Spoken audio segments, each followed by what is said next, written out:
ओम शांती. आजची तारीख आहे 2/2/2026. शिव भगवान वाच. गोड मुलांनो, तुम्ही माझी आठवण करा आणि माझ्यावर प्रेम करा, कारण मीच तुम्हाला कायमचे सुखी बनविण्याकरता आलो आहे. प्रश्न आहे, ज्या मुलांकडून चुका होत राहतात त्यांच्या मुखातून कोणते शब्द आपोआप बाहेर पडतात? उत्तर,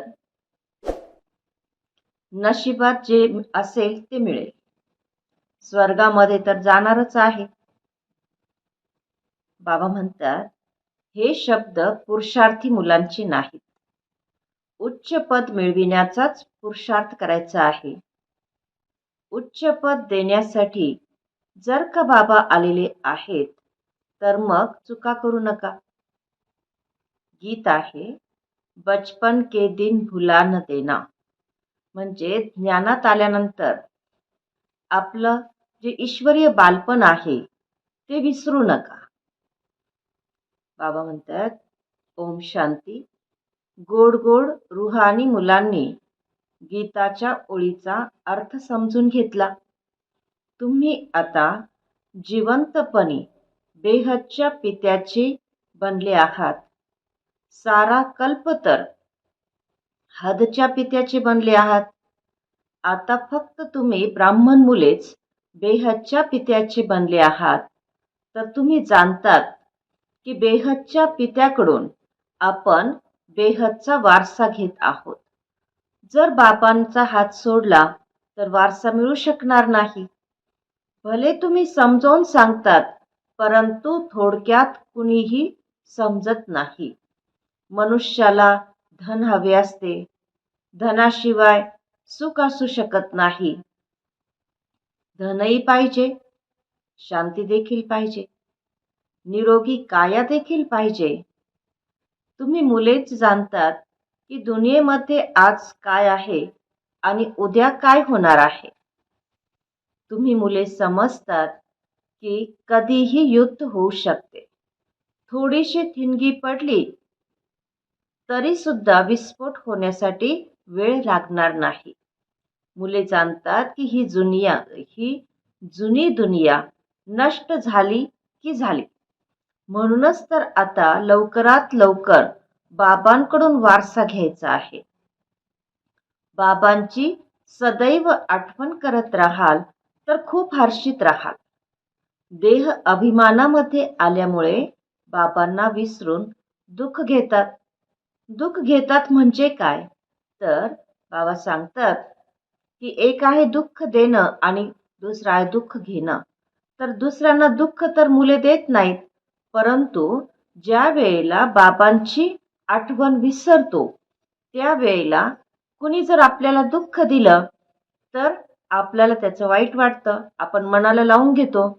म्हणजे बाबांची आठवण विसरल्यामुळे आपण देहाच्या भानामध्ये येतो आणि आपल्याला दुःखाचा अनुभव होतो. म्हणून बाबा म्हणतात की तुम्ही दुःख घेतात.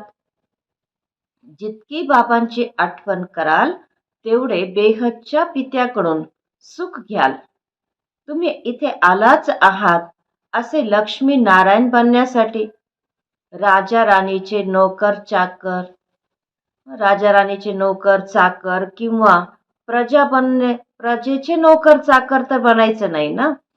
तर असं पद प्राप्त करणं म्हणजे राजा राणीचं पद प्राप्त करणं आणि नोकर चाकर किंवा प्रजेचे नोकर चाकर हे पद प्राप्त करणं याच्यामध्ये खूप फरक आहे ना. तर बाबा म्हणतात, आताचा पुरुषार्थ जो आहे म्हणजे आता जो आपण पुरुषार्थ करू तोच पुरुषार्थ आपला कल्पकल्पांतरासाठी कायमस्वरूपी होत असतो. म्हणून आता आपण खूप पुरुषार्थ केला पाहिजे. मग बाबा सांगतात की पुरुषार्थ करून खूप उच्च पद प्राप्त केलं पाहिजे आणि अनेक जन्मांच्या भक्तीचं फळ आपल्याला हे ईश्वरीय ज्ञान मिळालेलं आहे. तर हे ईश्वरीय ज्ञान बाबाच म्हणजे एक परमात्माच पिता आपल्याला देतात. तर बाबा म्हणतात, असे नाही की जास्ती जे भक्ती करणारे जे भक्त आहेत ते थोडी भक्ती करणाऱ्यांना फळ देतील नाही. भक्ती म्हणजे भक्ती. मग तो किती मोठा जुना भक्त जरी असेल तरी तो सुद्धा भक्तच असतो. तो भक्तीचं फळ देत नाही किंवा देऊ शकत नाही. मग बाबा सांगतात की रचनेला वारसा कसा देईल? हं, तर वारसा हा रचयित्याकडूनच मिळतो. यावेळी सर्व आहेत भक्त आणि जेव्हा ज्ञान मिळते तेव्हा मग भक्ती आपोआप सुटते आणि ज्ञान जिंदाबाद होते.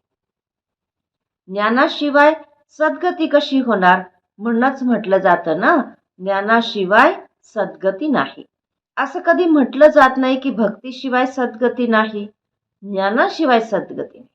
म्हणजे काय आहे तर अनेक जन्म आपण जी भक्ती करतो तर त्याचं फळ आपल्याला असं ज्ञान मिळतं की ज्या ज्ञानाच्या आधारे आपली सद्गती होत असते. तर बाबा सांगतात की तुम्ही जाणतात की आपण पावन दुनियेमध्ये जात आहोत तर जे ब्राह्मण बनतील तेच निमित्त बनतील. ब्रह्ममुख वंशावली ब्राह्मण बनल्याशिवाय तुम्ही बाबांकडून वारसा घेऊ शकत नाही. बाबा मुलांना रचतातच मुळी वारसा देण्यासाठी. शिवबाबांचे तर आपण आहोतच. सृष्टी रचतात मुलांना वारसा देण्यासाठी. तर शरीरधारीलाच वारसा देतील ना. आत्मे तर वर राहतात परमधाम मध्ये. तर ज्या वेळेला आपण देह धारण करतो त्यावेळेला आपल्याला परमात्मा पित्याचा वारसा मिळतो. तर बाबा म्हणतात मनमना भव म्हणजे काय तर माझी आठवण करा तर तुम्ही विश्वाचे मालक बनाल. मुख्य गोष्टच आहे आठवणींची. म्हणजे काय तर बाबांची आठवण करायची. त्याच्यासाठी कुठेही जाण्याची गरज नाही. बाबा सांगतात घरामध्ये राहा, फक्त बाबांची आठवण करा. पवित्र बनला नाही तर आठवण सुद्धा करू शकणार नाही. म्हणजे ह्या दोन गोष्टी ज्या आहे, एक म्हणजे बाबांची आठवण करणं आणि पवित्र बनणं, या दोन्ही गोष्टी एकमेकांवर डिपेंड आहेत. म्हणजे काय तर जितकी आपण बाबांची आठवण करत जाऊ तितकी आपण पावन बनत जाऊ, पवित्र बनत जाऊ. आणि जितकं आपण पवित्र बनत जाऊ तेवढी बाबांची आपल्याला जास्त आठवण येईल. आपोआप आपला योग लागेल. तर बाबा म्हणतात असे थोडेच आहेत की सगळेच क्लासमध्ये येऊन शिकतील. काही जण मंत्र घेतला मनमना भव मग भले कुठे जा. सतोप्रधान बनण्याचा रस्ता तर बाबांनी सांगितलेलाच आहे. तसे तर सेंटरवर आल्यामुळे नवीन नवीन पॉइंट्स ऐकत राहाल आणि आपला पुरुषार्थ जास्त होईल. जर कोणत्या कारणामुळे जर येऊ शकत नसाल, समजा कधी खूप पाऊस पडत असेल तर त्यावेळेला सेंटरवर येऊ शकणार नाही, किंवा कधी खूप दंगा वगैरे झालेला असेल तर कर्फ्यू लागलेला असतो तर त्यावेळेला सेंटरवर येऊ शकत नाही, कोणी बाहेरच पडू शकत नसतील तर मग अशा वेळी काय करणार? तर त्याच्यासाठी बाबा सांगतात की तुम्ही घरामध्ये राहून बाबांची आठवण करा. बाबा म्हणतात आणि हे बालपण जे आहे ईश्वरीय बालपण ते विसरू नका. जर बाबांना विसरलात तर आज जे हसत आहात तर उद्या रडावं लागेल. बाबांकडून पूर्ण वारसा घेतला पाहिजे. असे बरेच जण आहेत की जे म्हणतात की स्वर्गामध्ये तर जाणार ना, मग जे भाग्यात असेल ते मिळेल. तर बाबा म्हणतात की त्यांना काही पुरुषार्थी म्हणणार नाही. मनुष्य पुरुषार्थ करतातच मुळी उच्च पद प्राप्त करण्यासाठी. आता जेव्हा की बाबांकडून उच्च पद मिळत आहे तर मग चुका कशाला करायच्या? बाबा म्हणतात मुलांनी अजून पूर्ण वारसा घेतलेलाच नाहीये. अजून पूर्ण राजधानी स्थापन झालेली नाहीये. थोडा वेळ पाहिजे. पुरुषार्थ करून घेत राहतात. मग बाबा जोपर्यंत थोडा वेळ आहे तोपर्यंत मुलांकडून पुरुषार्थ करून घेत राहतात की जेणेकरून बच्चे जे आहेत, मुलं जे आहेत उच्च पद प्राप्त करू शकतील. बाबा म्हणतात परंतु हे माहीत नाही की कोणत्याही वेळेला काहीही होऊ शकेल. समजा विमान कोसळते, कधी रेल्वे घसरते. मृत्यू किती सहज उभा आहे. धरणी कंप देखील होत राहतात, म्हणजे भूकंप देखील होत राहतात. आणि भूकंप झाले की धरती हालते. तर सर्वात जास्त काम करायचं आहे भूकंपाला. धरणी हलेल तेव्हाच तर सर्व घरे वगैरे कोसळतील. मृत्यू येण्याच्या अगोदर बाबांकडून पूर्ण वारसा घ्यायचा आहे आणि अतिशय प्रेमाने बाबांची आठवण करायची आहे. बाबा, तुमच्याशिवाय आमचे दुसरे कुणी नाही. फक्त बाबांची आठवण करत राहा. जसे छोट्या मुलांना बसून समजावून सांगतात ना, तसे बाबा किती सोप्या पद्धतीने समजावून सांगत आहेत. बाबा म्हणतात की तुम्हाला माणसे विचारतात की तुमचा उद्देश काय आहे, तर बोला की शिव बाबा जे सर्वांचे पिता आहेत ते म्हणत आहेत की मामेकम आठवण करा, म्हणजे मज एकाची आठवण करा तर तुमचे विकर्म विनाश होतील आणि तुम्ही तमोप्रधान पासून सतोप्रधान बनाल. कलियुगामध्ये तर सर्वच तमोप्रधान आहेत. सर्वांचे सद्गती दाता एक बाबाच आहेत. आता बाबा म्हणतात की फक्त माझी आठवण करा तर जो आत्म्यावर गंज चढलेला आहे तो निघून जाईल. एवढा संदेश तर देऊ शकता ना. स्वतः आठवण कराल तरच इतरांनाही आठवण करून देऊ शकाल.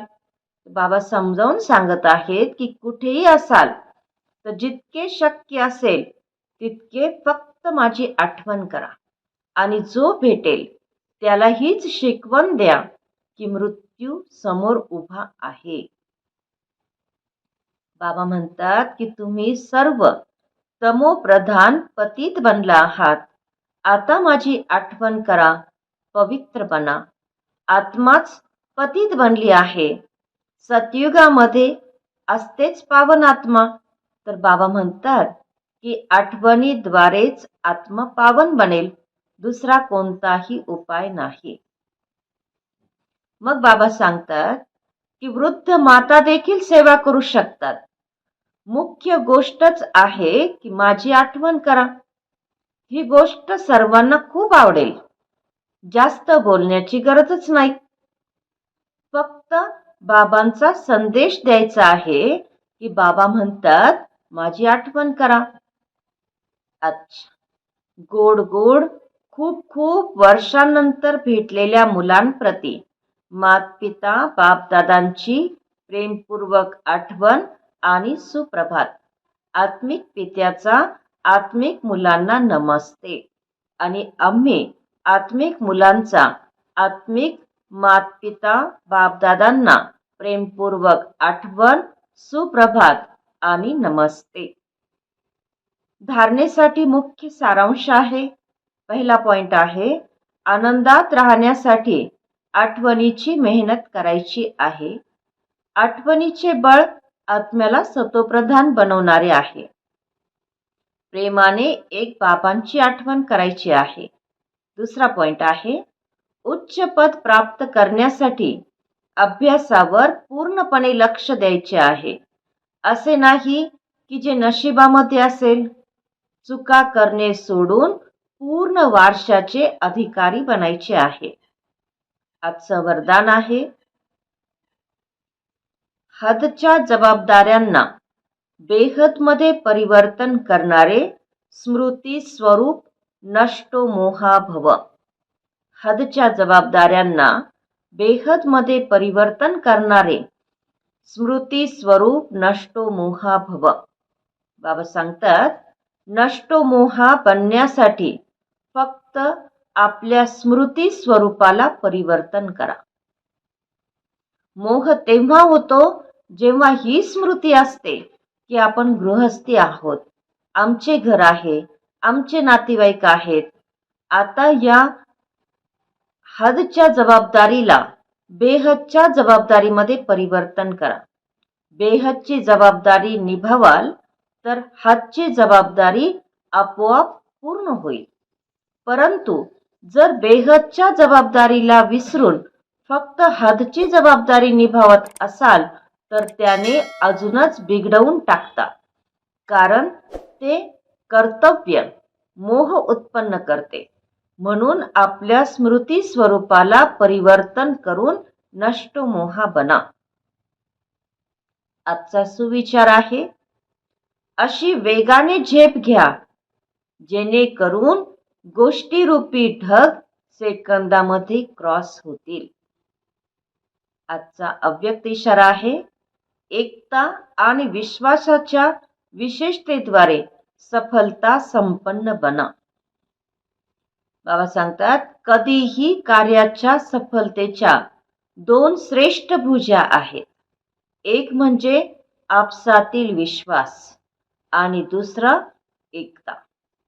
जिथे संघटित रूपामध्ये सर्वांचे एकमत आहे, आपसामध्ये एकमेकांप्रती विश्वास आहे, तिथे सफलता गळ्यातील हार आहे. संस्कार भिन्न भिन्न आहेत आणि असतीलही, परंतु जर कोणाचा संस्कार वाद घालणारा असेल तर दुसऱ्याने टाळी वाजवायची नाही.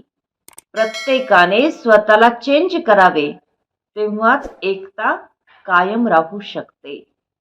ओम शांती.